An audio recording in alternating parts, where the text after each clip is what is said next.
All right, guys, thanks so much for listening to another episode of the CX Chronicles podcast. I'm your host, Adrian Brady-Cesana.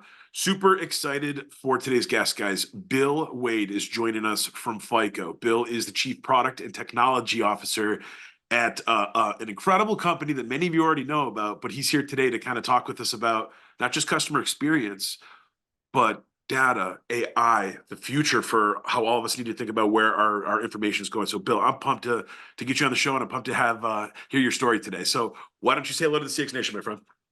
Hello, I'm looking forward to it as well. Thanks for having me. Absolutely. So, Bill, let's start off today's show. Let's spend a couple minutes just before we dive into all the fun stuff with the FICO team and the FICO platform. I'd love to just spend a couple of minutes kind of talking about your stepping stones. What were some of the things that you did early in your career? What led you to some of the things that you've been doing for the last 20 years with FICO? Yeah, I think I got an early start at the university. I had a unique opportunity for research with the National Science Foundation. Actually started research in artificial intelligence all the way back in the early 80s. So, guys, Bill and I were talking about this the other day, but like people forget this is a science that's been going on forever. So, Bill, I love that. I love that you're calling that out, man. Yeah, it was actually sort of set me on my career path. I found the technology both powerful and the opportunity and the value that it brings exciting. But back then, compute storage isn't what we have today, and it wasn't as popular.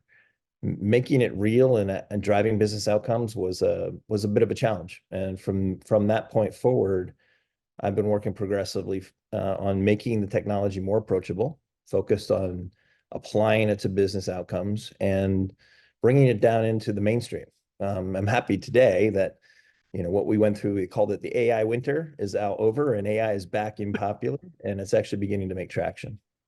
I mean, look, it's one of the most talked about things in the business world, the technology world for the last several years now. Everybody, my dad is trying ChatGPT, for example. Like we're in a very interesting time.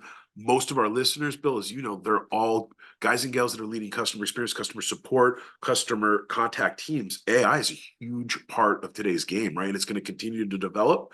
And it's going to continue to be something that for those that understand how to leverage it, how to use it, and how to kind of go find other places and spaces that have done a brilliant job for decades thinking about this technology, those are going to be game changers for the business.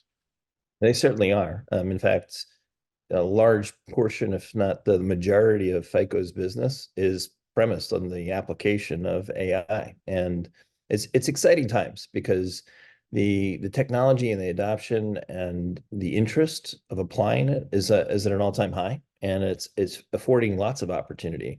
If you don't have an AI strategy today, you're probably falling behind, and you're going to end up regretting the fact that you don't have one. I look, the last several conferences I've been to, I would say AI is literally the front and center topic. People are thinking about it in a bunch of different ways. Also, just candidly, a lot of people are still getting educated on it. I told you the other day, Bill, like even someone like me, I've been in the CX space for 15 years. There's a ton of different AI-based solutions that we've been using, but we don't understand it to this full level. It's changing constantly. There's all these different ways and applications you can use it. So it's okay to kind of dig in and try to learn and understand sort of how to apply it to your business, how to apply it to your team. And I think today you're going to give us a bunch of different ideas on that. So, Bill, I would love to kind of have you share a little bit about your team, man. I'd love for you to talk about FICO and start maybe at the high level, which is some of the general values, the mission, the high level around sort of what y'all are building with FICO. And I'm happy to do that. FICO is actually most notably known for the credit score, the FICO credit score, but almost all of our business is centered around applied intelligence or the use of decisioning technology, analytics, simulation, optimization, anything that's actually centered around making decisions. And most predominantly, it's focused on consumer and consumer interaction. And so no matter where you touch FICO, you're touching some kind of customer experience ultimately. We ourselves do business with other businesses who in turn do business with consumers. And so we have our own customer experience for our customers, but we also help our customers our clients with their customer experience and helping drive that outcome. I just think that, like, number one, so many companies, Bill, they missed that last part that you just said. Yes, you're in business to build your product, build your service, bring your spiel to the market. But if you're not thinking about how you can help your customers with increasing value, making things easier, making things just smoother on a regular basis, especially on the B2B side. Come on, if you're not adding immediate value and literally almost acting as a strategic partner inside of that customer's account and understanding how you can grow their business, help them with that's what some of the leading companies in the world are really able to do a phenomenal job with. And you guys work with a bunch of amazing companies that do that well. Can you share a couple of different examples or high level, Bill, of just some of the things that you and the team are thinking about as it relates to building a customer experience for your customers' experiences? Yeah, I think we started out with this all the way back in the late 80s. Our technology started being applied towards getting an understanding of the consumer at the individual level. And it's a very daunting and difficult task to actually get an understanding or a profile or a set of data that's unique to an individual, often called as personalization of one.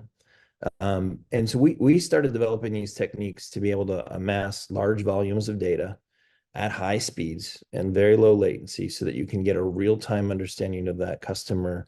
And we started applying to very real world interactions.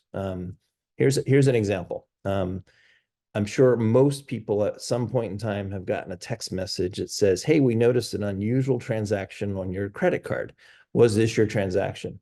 There's a 90+% chance that that was FICO in the background. And what we're doing is we're profiling you as your behavior and Yep. how you and what we know about you. And we're just looking out for this abnormal behavior to say, hey, is this you or not you? So that your experience with that bank is positive. The last thing you want to do is get declined on a transaction that you intended to use. That's probably the most important thing. Yep. The second most important thing is you don't want to get charged for something that wasn't yours. So you want protection. And there's this balance between those two of them. And that's where this technique that we use to both profile and use machine learning and analytic techniques Yep. to do that prediction. That's the first example, but that's expanded out from there to all sorts of consumer contact, from customer servicing to requesting a new loan or any kind of interaction that you have with a bank. And it's also outside of banks as well, but banking is our predominant space. That's huge. The thing that you make me think about, Bill, is just like your ability to detect signals, your ability to be able to identify just different use cases. I mean, that is number one. Talk about understanding the customer journey or the user journey at a very, very intimate level, right? When you're doing it real time. I know there's so many different CX and CS leaders that talk about, you really want to double down or really think about how you can improve your CX. Rip the rear view mirror off the car, look forward. That's what I just heard you talk about. When you're able to amass all of these different data points and then you're able to move them right up into a real time, that's a game changer, man. Most companies, if you think about it, with customer surveys and customer listening and all this stuff, that's great. It's awesome. I promise you, I'm a huge fan of it. But it's behind. It's typically already happened. Some of the stuff that you're talking about is, I think, for our listeners, man, you've got to be thinking about ways that you can kind of have that forward view and that live view to really be able to keep up with your customer, your user, and let them know what you're seeing, what you're feeling, what opportunities might be in front of them. And that's precisely correct. We refer to it as an always on real time understanding of your consumer. And it starts with the collection of the data and the ability to understand that consumer individually, and then to apply decisions to that to make that interaction with the consumer, regardless of the channel, a digital channel, a call center, a branch, in person, doesn't matter, all contact, consistent. One of the key elements here is that we firmly believe and we apply that the human, the person who understands your business, should be at the center of making the decisions of how you interact with your consumer. It's part and parcel with your business. It differentiates you from your competitors. It is what it makes you and the offerings that you uniquely have in the market. The AI and the data processing, those are all tools. Those are tools to enable the business to understand the outcome of the decisions that you want to make and automate, and then measure the effectiveness of them, actually collecting key performance indicators so that you can know with confidence that what you're doing actually makes sense. It's an essential part of operating the business and driving forward a better outcome from a customer experience. Yep, I couldn't agree more. I mean, I think one of the biggest things, especially for emerging businesses, companies that are growing, some of our founders that are listening, the faster you can really begin to think about how you are going to not only, to your point, number one, just you have to be thinking about which activities, which actions, which touch points equal the types of business outcomes you want, right? Another way of saying it is from there, the way that you build out your CTAs or your calls to action, or the way that you prioritize those things, it's got to be related to where you're actually seeing the biggest return on investment from a customer perspective. Not always revenue. Sometimes it's users, sometimes it's engagements. I know there's other metrics for some of our friends that are listening that are building different types of companies, but that is a game changer. I think the other thing too is what I just heard you say, Bill. It's like, until you really begin to measure and manage some of those key items that you already know directionally will push the ship into the right part of the ocean or the right direction, it's hard to sort of know where you're going or what's a good day, what's a bad month versus a good quarter. And so I love some of these ideas. Do you mind spending a little bit more time, Bill, digging in on the KPI comment you made? Because I think some of our listeners, they're always thinking about different ways of how they can either expand and continue to count, measure new items that could equal value. But even for some ideas around getting started, like some of the major KPIs or the metrics that you guys focus on, even if you break them into buckets. Yeah. So, I split this into sort of two dimensions. One starts at the strategic or corporate level. What are the primary KPIs that you're putting out there for guiding your business that you measure success there from?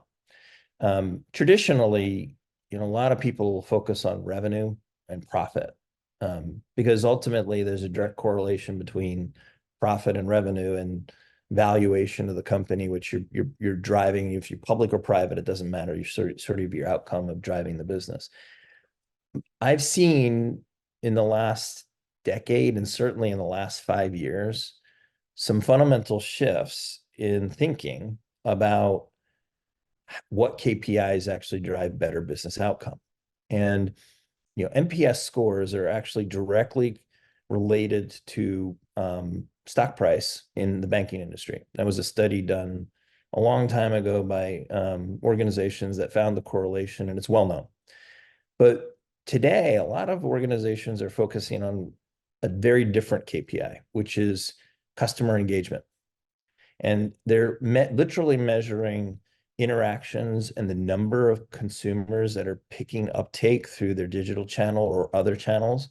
And that indicator becomes a driving factor in their 10K or their public or shareholder information that they share. And there is a direct correlation. If you can increase that customer engagement, you will end up increasing your revenues.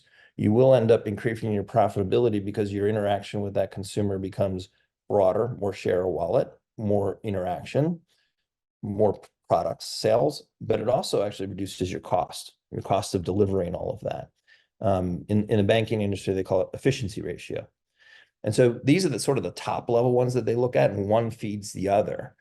The interesting part about it is that when you start drilling down into how you do that, the how, not the what, you actually start indicating a whole bunch of KPIs, the hundreds of them, if you actually are familiar with how to do it and actually instrument the decisions that you make and tie them to the outcomes.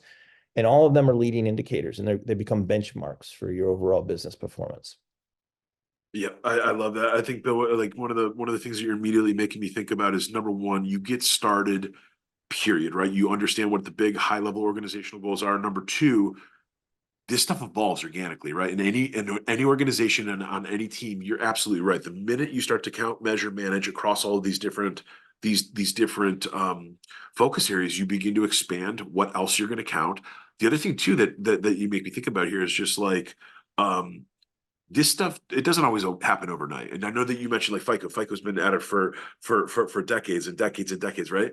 But for some of our small business listeners, like, the faster you start to identify what some of those signals are, you just said the leading indicators, understanding leading and lagging indicators is just a game changer in terms of understanding where to spend money. The other thing I heard you say is customer acquisition, man. Like if you could get incredible at having a smaller stable of extremely highly engaged, extremely well retained, and then you just said it, but like your ability to upsell, cross sell, and retain on a group of people or a group of customers that you know intimately is way easier. It's way easier than going out and going through 1,000 different targets to maybe get the 20 or the 25 potential it's working within the portfolio that you have and better understanding that. I love some of those ideas there.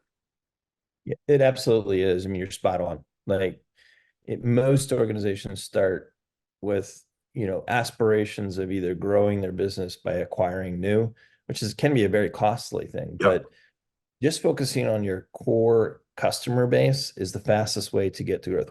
FICO does this too. Our largest growing area of our business is our existing customers, and we focus extensively on those customers that we have, our clients, to actually make their experience with FICO platform better, just like they do with their consumers. And one of the interesting things here that you touched on that I if I was to give any advice for smaller organizations looking to get started in this space, Yep. you don't need to swallow the ocean. You just need to pick a few things. Yeah. Actually, the ability to start there Yep. and grow on it, just measuring those and tying them to outcomes, you'll naturally stumble into new ways of measuring effective outcome, key performance indicators. And in particular, when you start acquiring more information about your consumers, it's going to feed those outcomes, and that connectivity is a key part. Yep, I couldn't agree more. Bill, the one thing too that you just mentioned there is just like the power of the promoter and then the leveraging. You mentioned most of the new business you find is from existing. I'm telling you, there's too many growth companies out there that are just getting started. They're early on in their stage, and they continue to think about the shiny new logo, the shiny net new revenue, the shiny net new customer. And that's fine. That's totally fine. But like the part that you just mentioned in terms of the the power of the promoter with your existing customer is wildly underutilized by many companies. Like the minute you know which customers or which accounts love you, they love working with you, they immediately can understand the value. Leveraging those wins, leveraging those customer stories, that's how you find customer success driven qualified leads. And then to your point about like optimizing your customer acquisition costs, that's a hell of a lot cheaper and easier than going out and spending $1 million on a marketing campaign just to get all of these potential, folks that maybe are going to consider you. So like it's another thought for our listeners, like this really does tie in to every facet of your business, and it absolutely ties into directly how you can actually increase your revenue, increase your growth, and increase your ability to scale in the future.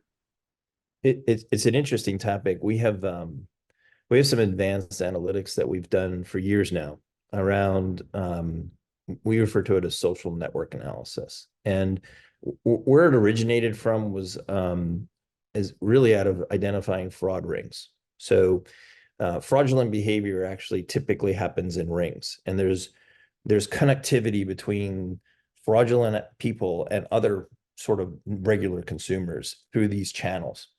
And we apply the same technology to our customer base for our clients. And it actually gives you direct connectivity to adjacencies that actually become prime targets. And so not only targeting, but then also when they interact with the organization, you know that relationship. And so you know how better to address them. And it's a bit of a sophisticated piece of technology, but what it does do is it increases that profitability because you end up knowing more about this person, even though they're blind coming into you. So this is some of the predictive piece of it, right? And like getting back to our conversation the other day, one of the biggest magical powers of AI is its ability to be able to have a much keener sense of predictability if you have especially loads and loads and loads of data that you can actually begin to triangulate all this information. Predictability is a huge thing for a business. If you can get in front of what your customer might want or might expect or might even consider if you offer it or if you suggest it, that's huge. That's absolutely huge. It very much is. This actually might be a good point to insert that we ourselves have our customer, our client's experience to be concerned about. And we have a more traditional sort of way of getting that experience feedback. We have customer service reps that actually work with our clients on an ongoing basis, and day-to-day operations and where we get a lot of feedback. We have an implementation arm where we get that feedback. We have user groups, we have focus groups, we have communities. We get the more traditional avenues that you would expect to get. But we also actually built in at the ground up the ability to start collecting data from our clients in a consortium basis, where we actually see a lot of the behavior and outcome from our clients' interaction anonymized. It's no longer about the consumer, but it's about the patterns in that data. And we find a lot of use in that, and actually understanding how we improve our products and offerings back to our clients. And that sort of holistic way of pulling in that extra data is an option for pretty much every organization, as long as you're consciously thinking about it up front, about where you can get that source of data to understand that's where you can start spreading that out across a growth. Even if you're a small organization, there's lots of sources of data out there to sort of pull on to get that sort of understanding.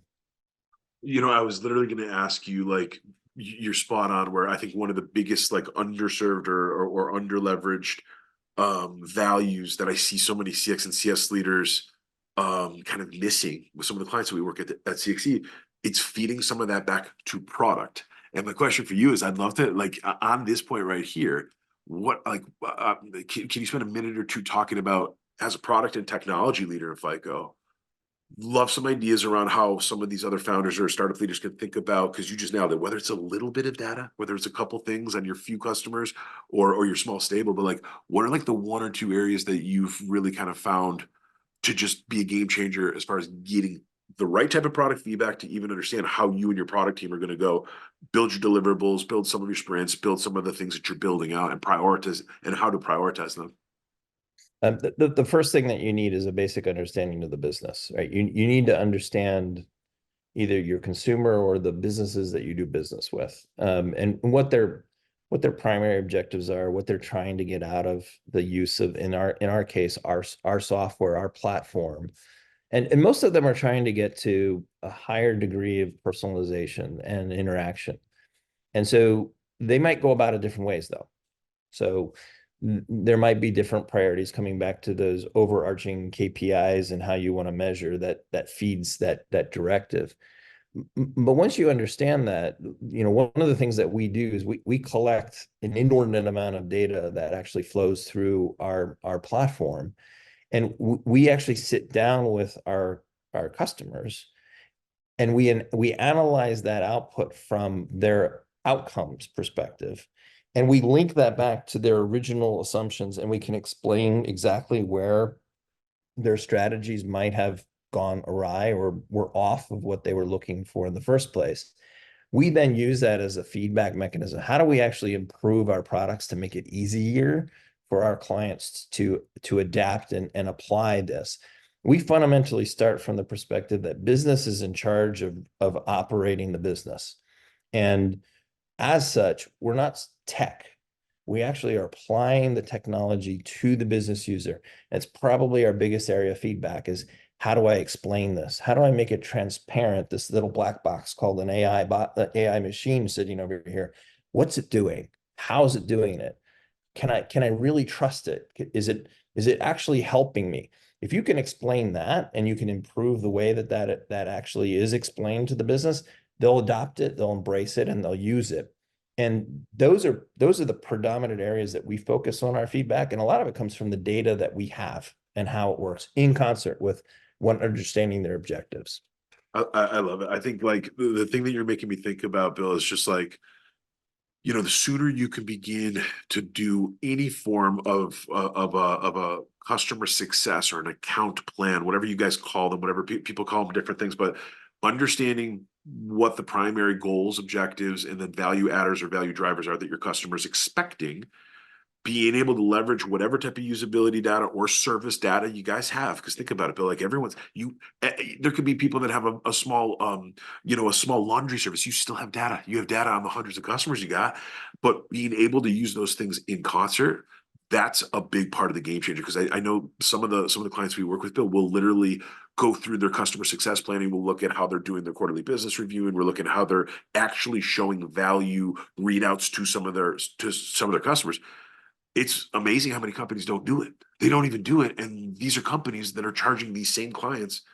I mean, if it's software, hundreds of thousands of dollars a year. If it's a high value service, it could be, 100,000. And that's such an easy way to do milestone check-ins, is what I've always called it, like with our clients, where every minimally once a month, every 90 days, whatever your organizational appetite is, you're basically doing an expectation recheck with your client, with your customer. You're going back to, here's what we agreed upon, here's what we talked about, here's what you told us we could deliver on. Here's what we're showing you from what we're seeing from, and that's the strategic partnership bit that I think so many businesses they overlook it, or they just view it as sales. No, it's literally understanding the business, understanding what some of the big positive outcomes could be, or friction, right? Sometimes it's identifying the friction points that equal either the bleed out on the churn side, or maybe they equal the bleed out on the product or the usability side. But like, these are things that anybody can do and anybody can bring back to their business literally today. Yeah, no, you're spot on. I mean, you said something earlier that I just want to caveat what I'm about to say next. You got to start somewhere, and you Yeah. got to start with a structured, progressive approach. But we've been doing this for decades, as you pointed out. And so we've been collecting benchmark data, hundreds of data points across all of our clients for years. And something you said just a little bit ago, being the value add of actually helping somebody understand where they sit from a Yep. benchmark and how to proceed is probably one of the most valuable things that we offer, because we can tell you where you sit relative to your peer group. And that actually helps steer the company very Definitely. quickly. Definitely. That feedback is essential to, and then if you metric it right, you have your own KPIs in place, you can expand from there quite easily. But don't worry about, again, swallowing the ocean. Just take the first step. Start with the basics, and it'll naturally come to the point where you've collected enough information and those benchmarks show up. I love that, Bill. One thing that you made me think about, just a quick answer on this, but like, what are some thoughts on over analysis to paralysis, or some companies, some of our listeners that have a ton of data, maybe they got a specific type of product that you get them in a bunch of different ways, and you're able to see a bunch of different things, but then finding some of the right signals, or finding some of those key KPIs that you keep talking about. Do you have like just a bit of advice for how to avoid some of that over analysis? Yeah, I think there's three pieces of advice I'd give here, because generally speaking, everybody believes and knows that if you have more data, you can gain more insight. And that's generally true. A lot of people make the mistake of just hoarding the data. And it's our experience that most of the time, the actual informative pieces of data are usually aggregations of data or a subset of the overall data that you collect. And and by a subset, I mean less than 20%, and most of the time less than 10% of the data is actually useful, because it Yep. actually provides signal or insight that you can action. Yep. So the first thing is don't go overzealous on the data, but get the data, because you can get insight out of it. The second thing is you need to measure that data. And this is something we provide to our clients, is if you're going to use the data, you got to measure the outcome from the data. If you Yep. can't trace the outcome to the Yep. data, then you're probably not making the right use of that data, or you don't need the data. And Yep. so, the third part of this is you should understand that the world is a moving thing. It's not static. Whatever you were doing in, you know, 2019 is probably not the same here to 2024. Yep. You got to constantly measure it and understand that that is changing, and how you actually interact is changing.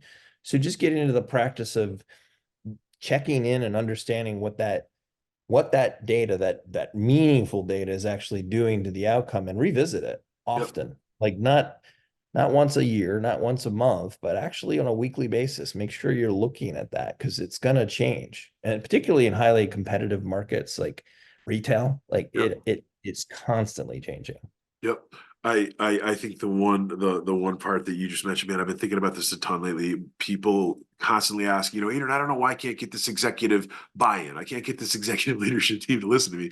You just nailed it, Bill. If you don't have minimally projected ROI sets for all of these different CTAs or all the different things that you're identifying, and an executive team can't literally look at that CTA and say, well, hold on, I'm not, what is it even to gain here? If I don't even understand a minimum baseline of what to gain, what's to potentially gain here, I don't care about it. I've got 1,000 other things that I do know the exact ROI set on. So for some of your younger leaders, guys, Bill just nailed it. You have to be able to tie at least a projected ROI to the CTA. The last part you just said though, I think you're right, man. It's just like you gotta get going. You gotta keep swinging the bat. You gotta keep figuring this stuff out. You will get better. Last thought too is just storytelling. Don't forget, like Bill has just laid this out perfect for us guys, but like even in an ocean of data, you still got to be able to figure out how you're going to tell the right type of story to the right type of audience, leveraging the right type of data sets. Because that's if one of the easiest ways you get yourself into a leadership team, guys, you got to be able to do that. I don't care if it's on the product side, the sales side, you got to be able to leverage your data, tell a story, and you got to be able to convince individuals why you're going to move in a certain direction, customers or internal. Well said. Couldn't agree more. Bill, this has been absolutely fantastic, man. I've got so many more questions for you, but I want to be respectful of your time. Before we start to wrap up, is there anything that you'd like to call out? Anything that your team is working on? Anything that you're working on? Anything that's going on with FICO coming up that you want our listeners to know about, or places that you'd like our listeners to go check out to learn more about Bill Waid and to learn more about FICO? You should definitely check out our website. There's a lot to learn from that we put up there, from our user stories through to our technology that we're investing in. I would say this, that I mentioned it earlier. A successful use of data, and in particular artificial intelligence, to drive your business starts from actually enabling the business. The business needs to be in hand of that. And whatever your strategy is for investing in artificial intelligence, make sure it starts from the perspective of, how am I going to apply it to the business? How can I measure those business outcomes?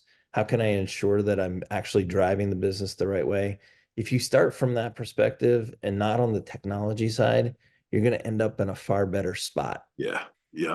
I love it, Bill. Well said, my friend. Bill Waid, this has been an absolute pleasure. Thank you so much for coming on, sharing your story, talking about all the incredible things the FICO team is doing. It's been an absolute pleasure, my friend. Yeah, same here. I appreciate it.